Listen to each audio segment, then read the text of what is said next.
Comment optimiser les essais? Alors les essais peuvent être optimisés et le dimensionnement optimal des essais, ça porte sur le dimensionnement préliminaire, puis sur la planification des essais. Donc l'optimisation peut porter sur différents critères et contraintes, tels que la durée minimale des essais, le nombre minimal de pièces en test, le coût minimal, donc intégrant le coût des moyens, la durée des essais, les pièces en test, etc., etc. La précision des résultats, le risque minimal de prolongation des essais ou d'ajout des pièces. Par exemple, si vous partez sur un essai à zéro défaillance, vous pouvez avoir des défaillances, donc on peut essayer de minimiser ce risque. Et puis sur différentes contraintes, telles qu'un objectif de fiabilité à démontrer, un niveau de précision requis, un nombre de pièces limité, les moyens d'essai limités, etc., etc.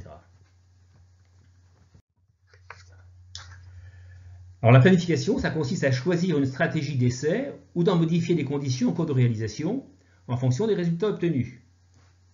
Donc le niveau de stress peut être ainsi croissant ou décroissant, de manière progressive ou échelonnée, cyclique ou aléatoire par exemple. Donc ces conditions de stress, en fait, ça constitue les covariables d'un plan d'expérience dont la courbe de réponse est la courbe de fiabilité ou de dégradation. La planification des essais peut se fonder sur différentes techniques d'optimisation, dont la déoptimalité qui consiste à maximiser le déterminant de la matrice de Fisher afin de minimiser la variance des estimateurs et d'augmenter ainsi la précision des résultats.